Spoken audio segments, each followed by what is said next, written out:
us in helping to support our schools, really target instruction and help students and teachers be successful. So they are here to answer any questions. I'm just going to do kind of a broad brush overview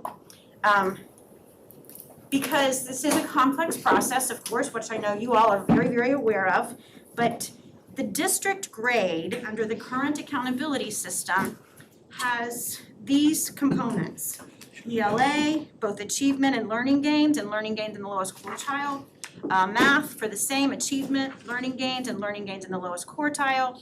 Science achievement, social studies achievement, the graduation rate, which is always a lag indicator, so it's the previous graduating class, and acceleration for both middle school and high school. And again, that high school acceleration is a lag indicator because we don't get AP and IB scores in time for the current processing of the grade. Keep in mind too that with the governor's announcement this week, this is all subject to change, but for the 21-22 school year, we know that these are the rules of the road. We will have FSA, we will have EOCs, and to the best of my knowledge, they fully plan to administer grades in the upcoming year. The elementary, middle, and high school grades are all a little bit different. With elementary school, it is 7 components because they don't have the social studies component or graduation rate or acceleration. Middle and K-8 has 9 because they do have acceleration, but again, they don't have graduation rate. And then high school has 10, and our 6 through 12 school, OXA, has the advantage of having 11, just like the district, because they have high school and middle school acceleration components. And you add up the total points for the percentages, and you can see the school grading percentages right over here to your right. To have an A, you're 62% or higher. To have a B, you're 54 to 61%. To have a C, you're 41 to 53%. D, 32 to 40, and an F is less than 31%, or 31% or lower. Based on this year's components for 2021, we've already shared this information publicly and also with the board. The learning gains calculations, because we did not administer tests in 1920, had to be based on data from 2 years ago. And for our elementary schools, the learning gains components, which were 4 of the 7 cells of their school grades, were based solely on 5th graders and solely on those same students who had taken a test in the state of Florida in 3rd grade as well. With our district mobility, that makes it very, very troublesome, and it shrinks the sample size for the students for whom a school grade would be calculated. I shared some of those numbers for you at a previous board meeting. The middle school acceleration component, the denominator was based solely on 6th grade math scores. So 1 grade, 1 subject area, 1 grade level. And because of these smaller student sample sizes, I don't feel like the scores accurately represent the total student population or the work of our principals and educators. That is why the commissioner allowed for a hold harmless provision for the 2021 school year, and that is why I have advocated for that position for our school district. That doesn't mean, however, that we're hiding behind anything or not going to be honest with what we believe the projected district grade would be. And it doesn't mean that we're not working with schools on their data and what we need to do to move our students forward in this current school year. So this shows the district's grade over time. You can see that in that first year, 15 to 16 to 16, 17, we made more significant growth. And since then, we've been right at that same level or making slow and steady growth up until this year, which, as we anticipated, and as what happened all over the state, our proficiency performance and our learning gains did go down. And based on our calculation, we've projected that we would have a district grade of a C instead of a B, with 53% of the points. Keep in mind that 54% would have kept us in that B range, but we weren't able to hang on to that for the current year. We also have done our formative assessments last year for the first time with NWEA. This is a nationally normed test that we piloted the previous year in, I believe, 9 of our schools to get an idea of where it was. It's been used often in the charter school world and seems to have some really reliable numbers. And for our performance this last year, it was very significant in helping to have a very high correlation for both ELA and reading growth at 0.87 And for math and map growth in math, a 0.863. So we are continuing to use NWEA data for the 2020-21 school year to help our schools identify where students are. Our window for this first round of formative assessments will close tomorrow. Most of our schools are doing a really good job of getting kids tested, even if they've been out on quarantine, they're getting them in, getting them done so that we have those baseline scores in order to be able to use them. And our intervention programs are scheduled to begin next week. We're going to be providing intervention for both students that need it based on their NWEA scores, and we've also worked out an agreement with teachers in our schools, volunteers, who are willing to be the QP teacher for the day. And they will be working with students on specific grade level skills for an extra hour at the end of the day in order to be available to our kids at home or on quarantine, because we know that continues to be somewhat of a struggle. What is QP? Quarantine present. Oh. Remember that we don't have to count kids absent if they're on quarantine if they engage with the curriculum either through Teams or Canvas, where the teachers are posting assignments and they're trying hard to keep up, but we know it's not the same.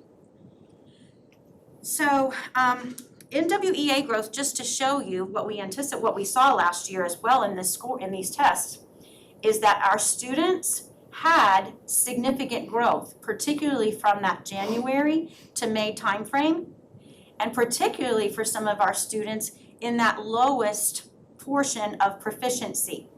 So for our students who were scoring below the 50th percentile according to national standards in reading, that's the chart up at the top, you can see they had above average growth. And for math, students who were scoring in below the 60th percentile according to national standards had above average growth. And remember, a lot of our students in this last year started below that 50th percentile. So not only did we see a strong correlation between NWEA and our FSA scores, we also were able to measure the growth and the learning gains, which I'll share some more information about this in just a moment. Actually, if you'll look at the handout that I provided for you, I will upload this to the board agenda, but we didn't have it prepared in time to post it last week. I wanted to make sure that you know that not only are we looking at what our district grade would have been, Dr. Torres and Ashley and the team have taken it even further by breaking down district data by subgroup. So you can see over on the first left-hand column, we see it broken down first by race. And while our Asian students performed at an A level, our Black students and Hispanic students would have performed at a C level, with our Hispanic students outperforming our Black students. We're using this data again to develop our support systems and make sure that we're providing appropriate interventions and culturally relevant teaching strategies to help our kiddos be successful. We also, as I've shared with you before, worry about our boys. If you look in that next set of data, you've got your female students who are performing at a B level overall in the district, and our male students who are performing at a C level overall. So what are we doing to be more relevant, more engaging, and more supportive of our boys in all of our classrooms? We've done the same thing for our ELL students and our ESE students. And you can see that this is an area where we know we've got to focus targeted attention, because our LY students, those are the ones who are currently in an English proficiency program because of their ELL status, are performing at a D level. And our ESE students, where you see that Y, yes, they're performing at a D level even lower. This is a significant area of concern.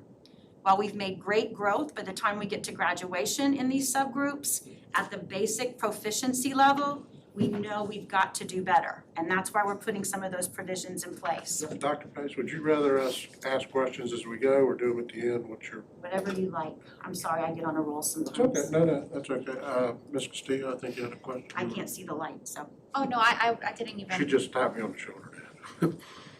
Were you finished with this information? I don't, because I may have. This page, and I was Yes. gonna look at the Okay. back. Yep. I know what culturally relevant studies means. However, can you give me a sense of what that means in relation to our subgroups. So for example, you mentioned that you are finding different ways to reach our boys, which we know is a concern nationally. Even the governor has some, or the state has some things that they're putting together to reach our boys. What does that mean when you're talking about cultural relevance for our boys, cultural relevance for our Black students, Hispanic students? Especially for our boys, I'm super excited about the new ELA materials that we have in our classrooms because they are very content rich. So for example, in that reading block in our elementary schools, instead of reading about queens and princesses and cats and dogs, they're reading about life science, how plants work, was the lessons that I observed, I believe, over the course of this last unit plan. And when we get to the curriculum unit plans, you can see some of that work. For our Hispanic students, we've been intentional about embedding authors who are from Hispanic cultures or Black authors, so that you have a variety of people that are writing these stories that kids can actually relate to from different backgrounds and different contexts. And that's a big part of what we're doing within the actual curriculum unit plans, is how we're embedding that stuff in. We'll also see in our curriculum unit plans, when the ladies show them to you, that we have structured in support for our ESE and ELL students intentionally by including for the teachers the cognates in Spanish, because so many of our students are Spanish speakers, and what are the scaffolds or learning supports that will benefit our ELL students, our ESE students, and quite frankly, all of our learners in terms of processing the information. So those are some of the tweaks that we've made in our curriculum to try to make sure we're engaging these kids. The other thing that we've done is some additional professional learning for teachers about soft demand, about how we make sure we have high expectations for kids, but we're still showing kids that we care about them. But there's a big difference between caring and coddling. Caring means you still have high expectations. You believe that our kids can do it, and you tell them they can do it, and when they're struggling, you don't let them quit. Instead, you build in that small group time or that intervention time or that extra encouragement to help them keep going. In other words, as opposed to just, I can't do it, kind of a thing. One of the areas of concern that we saw in our insight surveys, I think I shared with the board, and that we shared very specifically with our principals on Tuesday, is the idea of mindset. When you ask teachers, do you believe that your kids can master the grade level work? Not all of them believe that, or at least that's what they report on an anonymous survey. And that's challenging, that's problematic, because if kids feel like we don't believe in them, they're less likely to believe in themselves. So we're really working hard with professional learning for teachers to help change that around. And the other piece that we've embedded is the social emotional learning in the actual curriculum unit plans. So it's not something extra or something on top of it, but here are social emotional supports to reach those kids who previously have not been being successful. May I ask some follow-up questions? Yes. Of course.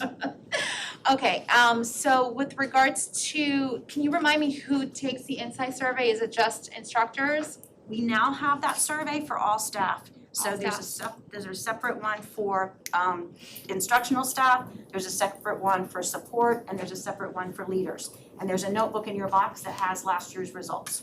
Perfect. Also, just going back to the strategies that staff is implementing in order to target specific demographics and close those achievement gaps, how did we determine that the strategies that you mentioned were the right ones to take for these specific students? So for example, you gave the example with our boys and changing the kinds of stories and have them be more targeted towards whatever, I don't remember, but it sounded exciting. How do we know that that's the right strategy for each student? Not like, and obviously this is only an hour, but what was a determination factor to say, okay, this is what we need to do in order to move the needle for boys, for our Black students, for our Hispanic students? I'm not saying that I have all of the answers. No, I know. But we've got a wealth of team that's been doing research throughout about what are those best practices. I just sent, for example, an article to the team about math interventions that I saw from achievethecore.org. Andrea's already built that into our math plan, so it reaffirmed to me, okay, we're on the right track. Okay. And we've done additional training with staff, and we're just continuing to look and research and see what works. Really, it's not one given answer, but looking at what's happening in best practices, what's happening in other places that's been successful, reading and studying what works, and then working to embed that in our work. Have we asked the students? Yes, we have. Dr. Torres and her team actually went out last year as a part of our equity study Love it. and met with student focus groups to say, what is it that's happening? Leah, do you want to share more?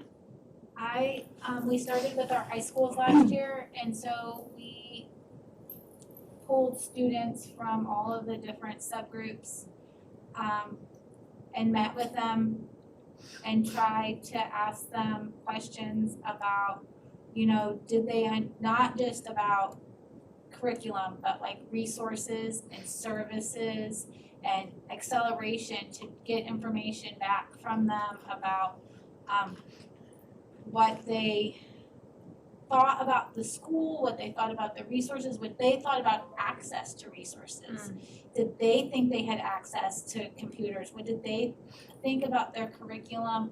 Were they having troubles accessing it? And focusing on different, like, not just our L population, but other Hispanic students, trying to get a very wide range of students and insight when we went out to the high schools last year. And, with COVID, it became a little bit more difficult, so our goal this year is to move to the middle schools and then move to the elementary schools. But trying to get feedback from the students as we go out. We're also doing the panorama survey, and I believe it's grades 3 through 12. Yes. And it's a social emotional piece, but it also talks about their learning, and we've done that 3 times a year. And Leah and Ashley and the team have done some correlations between how students feel with the social emotional survey and how they're performing academic achievement.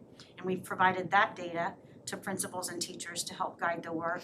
And then we do our annual student and parent surveys as well as a part of our advanced ed piece. Thank you so much. The other, on the back of that particular sheet, shows some pretty interesting numbers, and this is really about value added. This is the VAM scores. As you know, the VAM calculation is a very complicated piece from the state because they look at students like them across the state and how they might be expected to perform.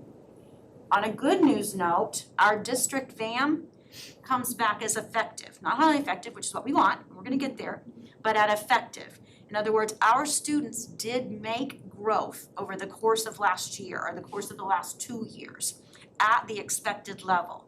But we know that for students who start behind, like some of our kiddos do, they've gotta move faster. And that is really what our goal is all about.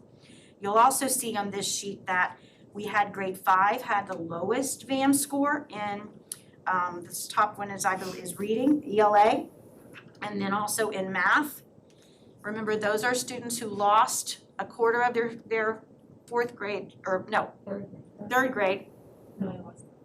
End of their fourth. end of their fourth grade, and then were digital last year. And remember, we had to have scores from 2 years ago to even have a VAM score for them. So again, that's that small number of students, but an area where we're really focusing our effort. And one of the reasons why we're focusing on feeder patterns for our extra supports, because we know those 5th graders are now 6th graders in our middle schools. Those 8th graders are now 9th graders in our high schools. So we built support in across that whole continuum to help turn these things around. Make sense? Yes, thank you. All right, just a couple of other things, and then I'm gonna let the ladies get to the important part. As we've talked about, our academic recovery plan is super, super important because we've got work to do to get these kids caught up. The curriculum unit plans include rigorous learning tasks, the cognates we've talked about, and scaffolds. They also include collaborative instructional strategies for deeper learning and engagement. ELA is specifically focused on how we're going to differentiate so that students who are on grade level continue to grow and we catch kids up. And then for math, we're really looking at specific targeted intervention. With math as well, one of the best practices is to identify those high priority standards, the absolutely essential skills for learning the new material.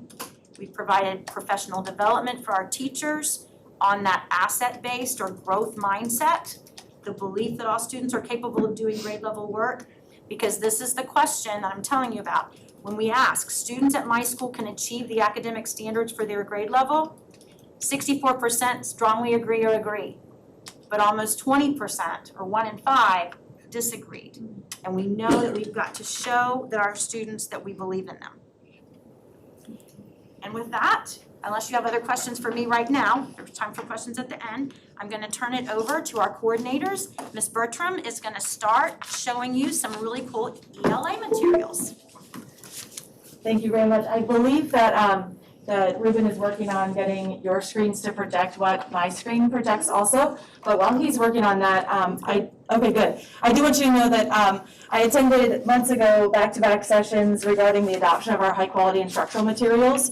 And it was approved on a consent agenda, and I never had a chance to properly thank you guys. So thank you. I think you're going to be pleasantly surprised with what you see.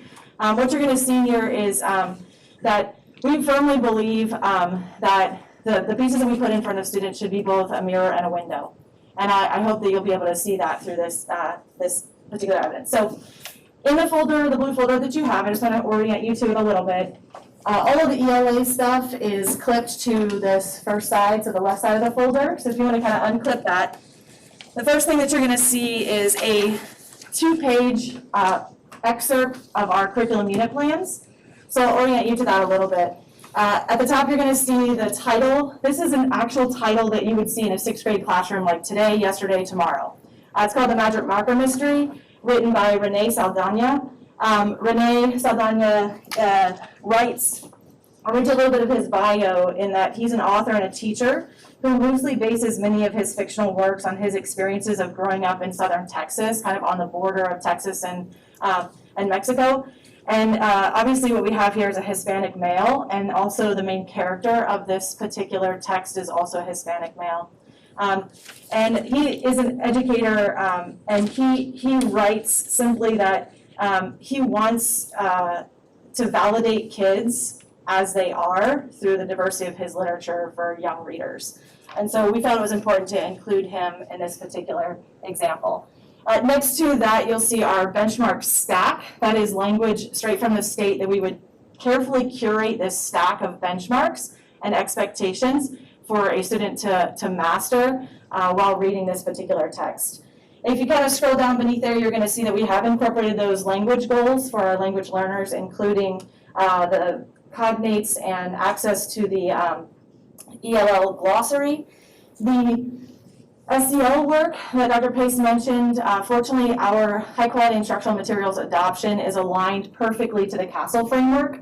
So you'll see that there is embedded SEL work. It is both cultural awareness, background knowledge, and social emotional learning that is embedded and tied directly to the text that we're reading. If you scroll a little bit more, you're going to see what we call the learning objects. Because the high-quality instructional materials that we purchase comes with a fully consumable text, but also a super robust digital platform. All of those learning objects that we felt we wanted to put forth for students and teachers to interact and engage with are mentioned there. And so I'll show you kind of a bit about that. But before I do, the next document that you're going to see is portions of the best standards. You'll note that it is a DOE document. You can see that kind of icon across the top. The actual standards document is a 212-page read that I did not make a copy of for you, but it is a great read, I mean, for me. It's on the it's on DOE, right? So I gave you the important parts. So one thing just for you to note is that the spotlight benchmark for this particular text is ELA 6R34, which has to do with rhetoric and identifying rhetorical appeals in a text. The benchmark, the clarification just underneath it, and also the appendices carry the full weight of the standards. So imagine that you click that clarification, you're flipping the page to the appendice, and here are the 4 types of rhetorical appeals. You'll note that in 6th grade, they're only responsible for learning the first 3. So I wanted to review those 3 rhetorical appeals with you guys. I want to warn you, there will be a quiz. I don't say that to scare you, but I say that to prepare you, okay? All right, so The first rhetorical appeal that a sixth grader would be responsible for is ethos. So ethos is really about right and wrong, right? Ethical. So if you go like this, just make the scales of justice so you can remember ethos. Very good. All right, the second of which is logos. Logos is really appealing to logic, so if you kind of point to your brain, all right? And then the third of which is pathos, so you can kind of tap your heart. This is about like an emotional appeal, okay? All right, so I'm going to take you to our high-quality instructional materials site and show you a quick little video teaser about the text, The Magic Marker Mystery, and its author, Renee Saldana. A junior high in a small Midwestern town. Mickey's friends laugh as he gets called to see the principal. Mickey wonders, what did I do now? The long walk to the office. His steps echo. His mind races. He finds the principal waiting. As it turns out, Mickey's not in trouble at all. In fact, he's been given a mystery to solve. Where will this young detective's journey lead him? Find out. Read The Magic Marker Mystery by Renee Saldana Jr. All right, so I don't know about you, but that totally makes me want to read I was just saying, I'm like, do The you have a Magic copy Marker of the Mystery. book? And you guys absolutely can. In fact, I'm going to show you a little piece of it. I also wanted to show you the fact that our high-quality instructional materials, for students who are learning English, they do translate portions of it, particularly like a summary, into Spanish. Not only just the written word in Spanish, but also a high-quality El director authentic de una escuela intermedia, así Spanish speaker, so they could listen to an audio summary of that text. I'm going to change the language back to English really quickly, or none. And if this were a real lesson, obviously I'd want you guys to read this particular piece. But I am going to take you to a section of it. I'm going to turn the numbers on because I can totally do that with this. And I'm going to turn on the audio, and we're going to listen to just a very small portion of this, starting at line 12, which is about 2 minutes in, 2 minutes and 30 seconds in. But I want you to listen and pay attention for our spotlight benchmark, because one of the characters is going to make an appeal to you as the reader, all right? And I'm going to ask you which appeal it is. So remember, it's either ethos, logos, or pathos, okay? All right, let's listen. I'm also going to turn on the highlight because it'll highlight as it reads, which helps kids with fluency. that they would show such disrespect. Shakes her head. Mickey. Mrs. Abrego, you don't think that I... Principal Abrego. Oh, goodness, no, Mickey. I'm sorry, I haven't made myself clear. No, I don't think for a second you have anything to do with this. Mickey sighs in relief. So then, why am I here, if you don't mind me asking? Principal Abrego. Am I right in saying you're sort of a detective, young though you are? All right, listen to Mickey right here. Actually, Mrs. Abrego, I'm the real deal. I took the required online courses to earn my degree. I've got a framed diploma at home to prove it. Pulls wallet from back pocket. Rifles through it as though in search of something. I also carry my official PI ID card. PI, that stands for Private Investigator. You want to see it? Finds it and offers it to Principal Abrego. Okay, so I can also annotate this particular section. So if you were my students, you could be doing all of this fully functional on your device as well. But because you're not my student per se, but you are able to see, I can screencast to you guys. So if you'll think about Mickey in that instance, all right, he's been called into the office, he thinks he's in trouble, he learns that he's just being hired to find out who has done this terrible thing. The terrible thing is that some kid has used graffiti and written terrible things about the principal around the school. Now, Mickey is hired by the principal to find out who did it. So take a look at what he says to the principal there and think to yourself, is Mickey's claim appealing to ethos, logos, or pathos? Is it the line 13? It's line, right at line 13, yep. So, and when you're ready, you can shoot me your answer by holding up this little card and putting your finger on the dot that you think this is an example of.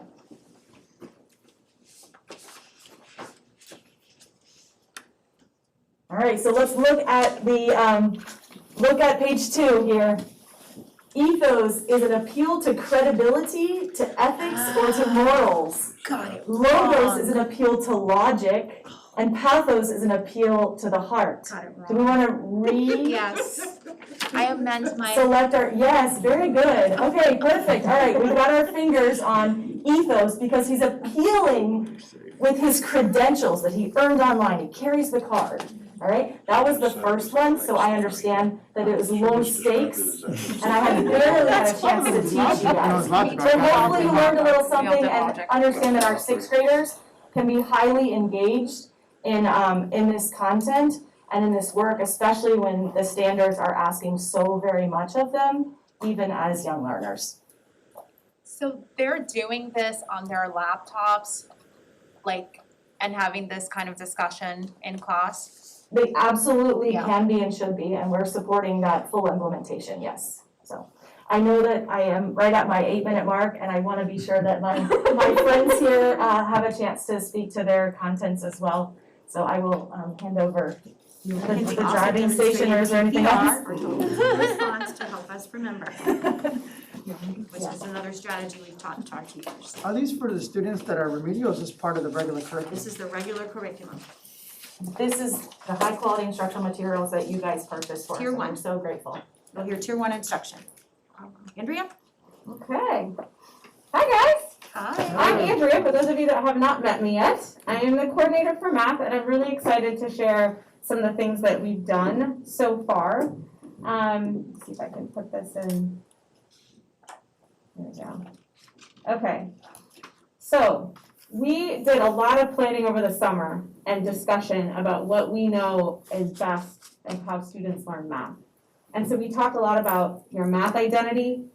We talked about how you can make connections. And we talked about building bridges, where you're gonna hear me say the CRA model, which is concrete, representational, and abstract. And it looks a lot like this. This would be representational, but we wanna help our kids make those connections and go back and forth from these islands through bridges based on their understanding of the concept and where they are ready to learn. And so concrete, if you see that picture of the blue and the green and the orange, that's a pictorial or a representation, but concrete would be the actual tiles in their hands.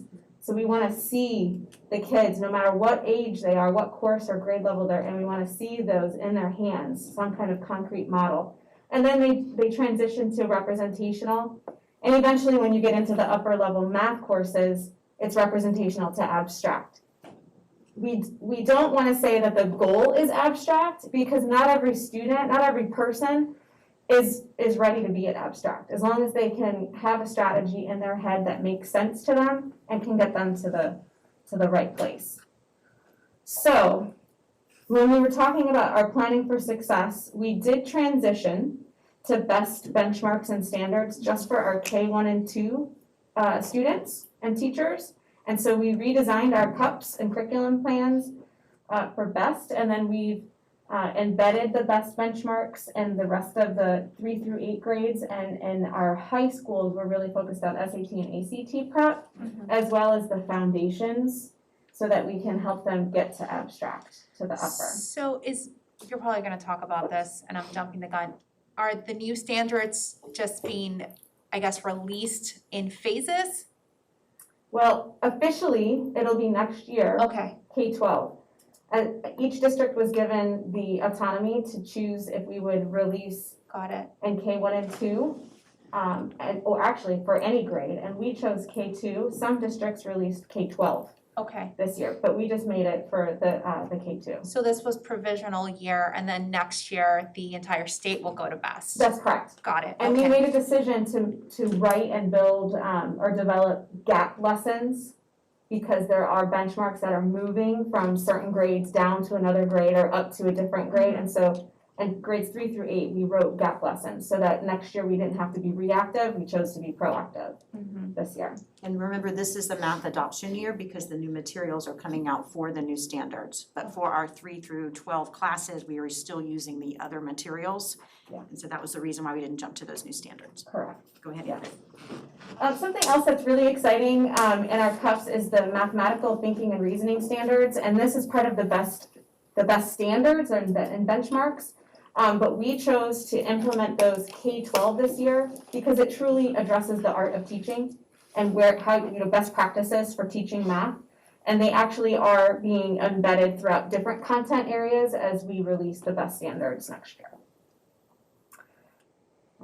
Okay, and then another exciting thing that we made for this year for elementary is we actually defined what a math block should look like and goes into each component of the math block.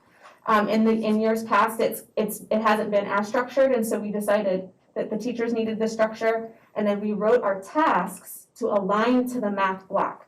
So on your screen, you see all the components where we have the access learning, the focused instruction, and there's collaborative learning, independent, guided, and then of course there's a closure.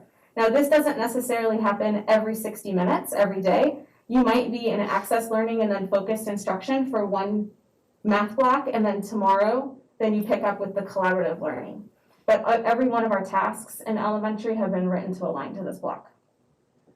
And just like what Mackenzie had shared about focus strategies, I think you talked about this? Not today. No? You want me to go through that? This is our concrete, representational, and abstract table that we have in K-8. And this is a resource for teachers. We're finding that teachers just need a little bit more support with what that looks like in concrete and representational. So in K-8, we provided our suggestions on how you can use these strategies. And in high school, because it's not as robust in the concrete, we addressed when it is appropriate to do concrete within the tasks that we created and developed. Okay. I can take you to a cup. Where did it go, Mackenzie? If you show me this, can I just do it? Yeah. Okay. Oops. I'm gonna show, am I out of time, Cindy? No, you can.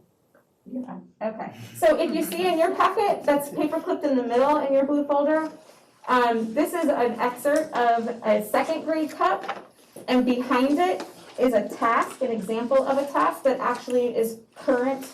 If you walk through second grade classrooms, you might see this task actually happening today. And you'll see how it aligns to the math block. It'll say this should be part of the collaborative learning, or this is part of the guided practice.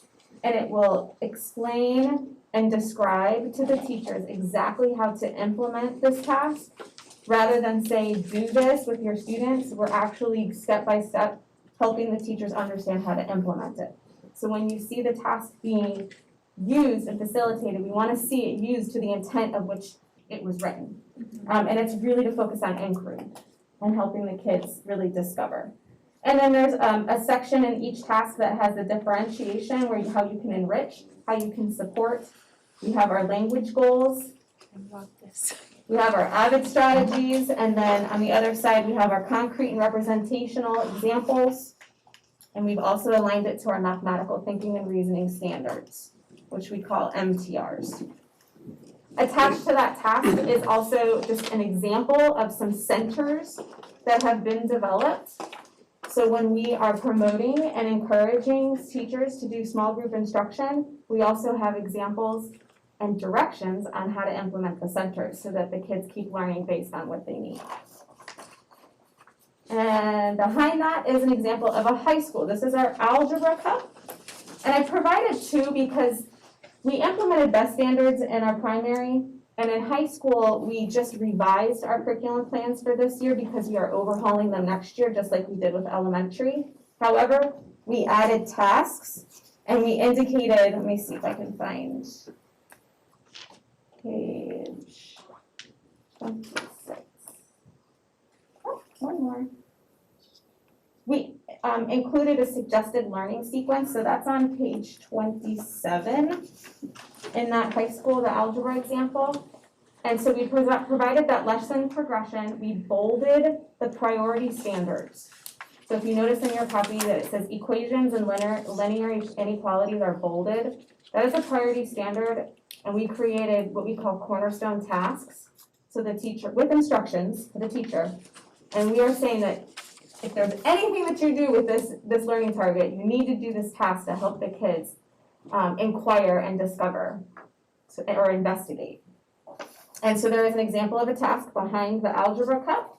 It's called equation stories, and that has the directions for the teacher and then the activity and answer key on the back. So this is where they're going to be using algebra tiles or some kind of representation or picture to write the equation story. And then I included a middle school example of a task just because I can't leave out my middle school, but it's also another investigation.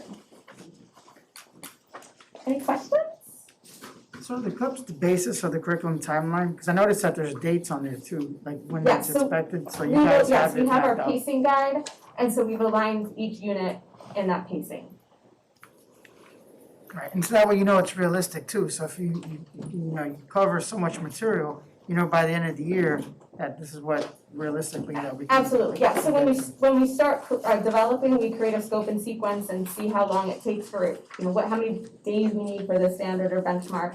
We create that unit, and then we go in and start doing the details. All right, Ms. Long, you want to do science? I would love to do science, because that's what we want our kids to do, is science. Good evening, everyone. Good evening. So I'm just gonna give you a quick overview, maybe, if I use the mouse. There we go. I'm gonna give you an example today of an elementary school curriculum unit plan for 3rd grade. However, these are the 4 components that really guide all of our curriculum development and what we want to see in the classroom for science. Phenomena-driven inquiry, very much research-based and actually engages the attention and curiosity in science for all students, every single one of them. So it's something that grabs their attention. It's something that's relevant to them. It's something that's interesting. It can be a discrepant event. The second thing is the 5E instructional model. Does anybody know the 5E instructional model? Okay. Engage, explore, explain, elaborate, and evaluate. It's really a pathway of learning for students so that they get the most out of their learning. And I will show you that in just a minute. Science practices, really what the students are doing in the classroom. And then the Next Generation Sunshine State Standards, which were written in 2008. We are hoping for best at some point. So this is just a quick graphic showing you what doing science is like in the school district of Osceola County. You can see the 5E instructional model. It is intentionally starting with the engage all the way around, but you can see the evaluates throughout. We really want our students to be, or our teachers to be formatively assessing throughout all of the units, all of the lessons. Are their kids getting it? And then summative at the end, and it's not just learn, learn, learn, test, move on. So that is embedded in all of our curriculum unit plans. Part of science is all the exploration, and that's on the right. So the science practices are outlined there. The scientific method used to be the way that most of us learned science, very linear process. Science is not that way. We want students not to memorize the format and the order. We want them to actually think, critically think, and do science. Ask questions at any time, not at the very beginning only. Test something. If it doesn't work, they're not done. They test it again, revise it, think about it. So that's actually having students think about what they're trying to figure out and plan for figuring it out. The picture in the lower left is our kids in the school district exploring from our cups. We talked about dates a minute ago. We have a pacing guide. This is it for elementary school. Again, we have it for all grade levels. It kind of shows you the pathway that we have, K through 5. We redid our pacing guide for elementary so it aligns with ELA. So when students are doing investigations about life science, they're reading and studying in literacy about ELA.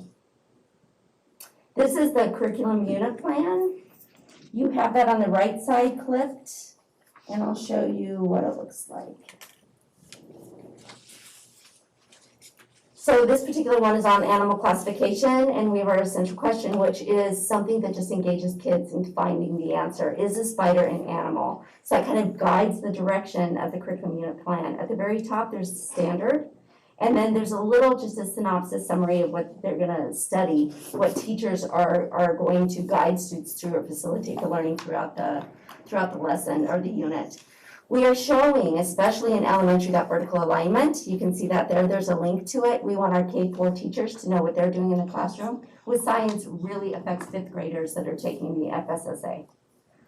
We have focus strategies, which we have in all of our cups to guide the learning. We have science talks, not multiple choice questions, but engaging questions that help teachers know how to lead discourse in the classroom. We have the allotted time. You can see on the left, the 5E instructional model, all the way down that pathway. So for the engaged, teachers will see this. They'll be able to know that my students are going to be collaborating during this engage. This one is a particular, it has students looking at an anglerfish, those fish with the lights at the end to engage them into the learning. The nature of science, or the nature of science standard there and the standard up at the top, those are both linked to scales. Our scales have the language goal, and it has skills that students need to learn or need to understand. It has place for the students to self-reflect and add evidence of how they learn it. And it also has all of our cognates and words that are in the glossary, content glossaries as well. You can see throughout in the Explorer, we have links to things that the kids are going to be exploring. We have graphic organizers. We've been working with multicultural and thinking maps and embedding those throughout our curriculum as one of our scaffolds. And as you go down, in every single elaborate, we are incorporating STEM. It's applying in a new situation or problem solving STEM, how kids are going to grab everything that they learn and be able to develop, study, ask questions, design new experiments. So that's in all of our elaborates. We're going to include robotics. K-5, we're starting to integrate that throughout. So that's one of our goals. And coding. Coding is, they've already started doing coding throughout, which is great. On the right side, just one more thing, you can see that we have added the math best standards and the ELA best standards. So as teachers are teaching science, they're actually incorporating standards from math and ELA as well. I have a weird question, because I'm hearing this and it sounds so prescriptive and precise. Do you guys write these cups first and then you find a textbook to find it? Or do you have a textbook that's there and then you write cups to it? Because if you have all these very prescriptive instructions, when a textbook says something else, then, the poor kid's gonna get kind of, even the instructor is gonna get kind of confused. Like, do I go by the book? Do I just use a whole bunch of worksheets to supplement the instruction? That's a great question. Our core adopted resource right now, they were going page by page and it wasn't working. So we have incorporated certain pages from that resource, certain experiments from another resource. And that's why we've written that. We've included the best resources that we have. And they are outlined in a way that teachers can read right through them and be able to click on that resource that they're grabbing. I guess that's the beauty of having devices now, because they're interactive, so we don't have to pull from just a textbook. So if the cup determines that this video is great to supplement that instruction, we can then direct them to that video, right? Yes, And absolutely. do you guys make sure there's videos, or what discretion does a teacher have? It sounds like everything's here, the teacher just teaches, and do they have the right to look at references and add to it or subtract to it? Absolutely, what we suggest, and I know it's a slightly different type of. I know it's a little bit further than what is going on, Yeah. I'm just thinking as a board member, because this sounds great. We've but it's actually like- worked with teachers on that very thing. We are providing we want guaranteed and viable curriculum is the bottom line. So we do give them choice within the cups of what they can do. If they have an investigation or experiment in science that they have been doing, it's very effective and they love it and the kids are learning from it. If it's addressing that standard, they can swap it out. But in general, what we're saying is everything in this curriculum unit plan is guaranteed and viable and vetted so that they can go through. There is all kinds of teacher input, personality, philosophy, way of instruction throughout our cups. They still get to use their expertise as a teacher. And the cups were designed by teachers with the Yes. support of our coordinators and our district resource teachers. And it's an ongoing process of writing and editing those. And if I may, in the math cups examples that you have in both the elementary and the algebra on the right side of the table, it has lesson considerations and it refers to our purchase textbook and what lessons you should use and what problems you should pull out. But we want to focus on what's good and we know will complement what we want the students to discover and investigate and learn, rather than go page 15, page 16, page 17 and do all the problems. We don't want to do that, but then we've called out what's important out of that resource. So you guys scaffold yourself and say, hey, these are like non-negotiable, I wanna make sure every teacher has it, and this part you have like a little more discretion over, or they just, you know what I mean, how does that process work? Well, in ELA, we're in a little bit different place also because we had kind of the confluence of new standards and an adoption in the same year, which is really a great opportunity for us. So we really firmly believe that the adoption of our high-quality instructional materials, because they are current, because they are relevant, because they are aligned, because they are engaging, that we want our teachers to stay within our high-quality instructional materials, because it really combats the opportunity myth that we find that when teachers step outside of that, oftentimes they're making choices that may be reflective of the survey data that you saw earlier. So we want to ensure that students always have access to high-quality, grade-aligned, complex text and tasks that are fully aligned to the benchmark intent, the clarifications, and the appendices, so that access and opportunity is true for a student who is sitting in one part of the building or in one part of the county. So really having a guaranteed and viable curriculum means that we are guaranteeing access and opportunity to grade level tasks and texts, and also that it's viable. That means that there is time for teachers to teach it and there is time for students to learn it.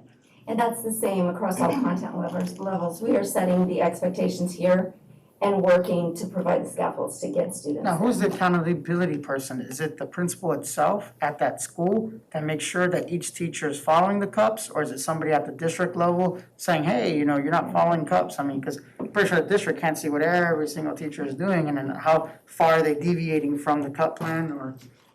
Like, I hate to bring up some controversial stuff, I mean, you didn't expect this, but I mean, I'm just, We do to me, the whole accountability we piece is do, the teaching and learning staff has accountability tool, they call it the NES, the non-evaluative school trend instrument, that does look at implementation of our high-quality instructional materials and utilization of our curriculum unit plans. So I would say that is one of the metrics that we use and the tools that we use to ensure that that's happening. As a school-based administrator, I absolutely championed that also. Fortunately, I get to inspire it in my role right now. I don't get to require it in the same way that a building leader would, or when I'm in the function of using that tool. We also work with site-based coaches and develop really good relationships with them and provide that understanding as they're going into classrooms. They have relationships with their teachers, and so they have that continuous conversation around what's working, why is this not, the coaching aspect of it. I had a couple of slides, but I don't want to go there. I want to give the rest of our time, because we had said we would meet for an hour, to the board to ask questions. And certainly I want to thank our coordinators and the entire teaching and learning team for the work that they're doing to support our schools. I had the opportunity yesterday afternoon to sit down with some of our math and literacy coaches to get some feedback from them about how things are going, what's going well. I'm hearing great things in terms of responses to the curriculum unit plans. People really like the level of depth and also the flexibility, because there's choice within those. We shared them today at our Emergent Bilingual Council parent meeting. They were thrilled. So we're trying to make sure that we get feedback from people around the district of all sites and sounds and cultures. But it's really about how do we support that, and it's a team effort. We know based on our data that we have work to do. But everybody's rolled up their sleeves and gotten to work, and that's really what it's all about now, is taking the information that we have from that assessment data, and what are we gonna do with it? We're gonna help kids and help teachers get to where we need to go, make up the ground that we've lost, and even go beyond it. Ladies, you mentioned something that stuck out for me. You said that all of these cups were vetted, right? So every single piece of curriculum that we're teaching these kids, it has been vetted by the district? that is in the cups, yes. Okay. Thanks. Great job. Board, any other questions? I do, first of all, this is like music to my ears. This is what I do for adults. So I love this. It's like, I feel like we should have had more people here to watch us, because it's literally, this is what you guys do. It's amazing. I was in a classroom today, and it was great to see, I think you guys were talking about how they're embedding different aspects of learning. So if you're doing math, how do you embed, science, how do you embed English? And I actually saw that. And so I know that the teachers are definitely using it, so bravo. I did have one question for Dr. Pace. What time is it? I got 3 minutes, okay. Just with regards to just going back to accountability, so before the presentation about the fact that we are a transient county, do we know what percentage of our students are either leaving the county or coming into the county for the first time? And if you don't have that, I can find it. yes, You just want this, I'm gonna be really specific. You wanna know how many students came from outside of Osceola to Yeah. Osceola this school year? Yes. And how many left this school year? yes, K-12. yes, Okay. yes. I really need specific parameters. That's the way my brain. I love it. That is logic. Where's the little thingy? Logos. Cause I was thinking that Very same thing appealing too, to her. cause how many students even come from like, say, like, out of state? Cause don't even have these cups at all, cause your cups are so precise, and I mean that as a compliment, I'm not trying to degrade that. But I'm just thinking about it, if somebody's coming from out of state, now, if somebody comes from out of state, do they still count? No, that's FSA, whatever it is, whatever the scoring system is, they wanna call it now. Do they count to that, or is there like a waiver for like a year or two for Depends on them to when they integrate? come.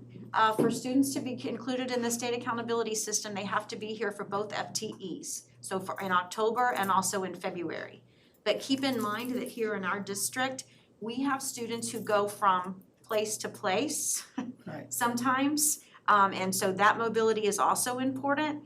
If they're in the same district, whether they go, say, for example, from Highlands to Central, if they're in the district in February and October and February, they count, even if they're in one school at one point in time and one school in the other point in time. If they come in after February, after October, or they leave before February, then they are dropped out of the system. They're always reported in the raw data.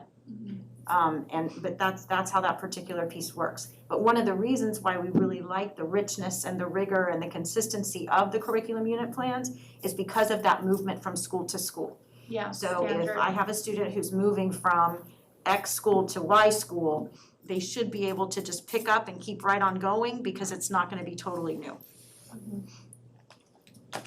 And I guess virtual school would be like a whole nother animal, because it's too self-paced, or maybe something that we can experiment with that later on. So this is curriculum for all traditional schools only. Yes. My question is not necessarily about the content, but looking at it through the parents' eyes, our parental engagement is so crucial, because I talk to a lot of parents and they're well-educated people, and they're just like, I wish I could help my kiddos better at home, because we have more hours at home than we do in school, and it'd just be nice if we had some type of a better connection between the parentals, the parents, because they're teachers too. Part of our emergent bilingual parent cadre group is starting up like a parent university. We did it last year. It was highly successful. There are 10 modules that Naira upstairs has developed, and the first session starts next week. And she offers us at 9 o'clock in the morning and also at 4 o'clock in the afternoon. If they come at 4 o'clock, we provide childcare as well as a meal for the family. So really trying to reach particularly our newcomers to the community, who may have just come from another country or even from another state, but who have an ELL experience, and get them so that they can have a better understanding of how to help their children. That's And we right. want to start trying to do more of that in our schools. And that's obviously something we're promoting on the socials and all of that, okay. We also had, just so that I can share, Leslie Campbell sent me pictures this morning of our read buses. They are out and operational, and we're completely full at the main library, I think yesterday. I think for parents, because I don't know what we're allowed to do for students, because I remember when I went to school, a lot of times we had like syllabuses, that are telling you what we kind of expect throughout the whole year. And I really don't see that at the grade level.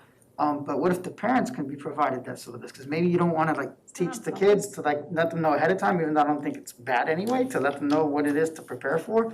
Because in that way, you know, if I was a parent and I look at my son and I say, okay, we're doing fractions, and I'm like, oh, I think he might have trouble with that, and I can kind of pre-prepare. I mean, I'm a hardcore parent, but like most may not be that way. But some that may want to engage, they can at least kind of look at the syllabus and go, oh man, I may need to get a tutor on that because that's like complicated for me to understand. You know what I mean? So just kind of like, you know, I don't want to say it's like feel like you're cheating because it's just a syllabus. You know what I mean? You're not really teaching them ahead of time, but just something where at least that way, at least as a parent, I'm just thinking that's just one way. If I can see a syllabus for each class that my son is taking, then I can be like, ooh, I can get a feel for what my child is strong and not strong at. And I'm like, okay, I might need to prepare and do some homework to help them, you know, later in the future. Some of our schools are doing that through their newsletter, but it's certainly something that we can continue to talk about ways we can expand. Give you a heads up of what's coming next in your child's class. Anything else, I'd like to thank y'all very much for your preparation and teaching us. We appreciate it. And with that, I believe we're adjourned. So that would apply, correct? Thank you. Nice. Thank you all It is very much. heartfelt.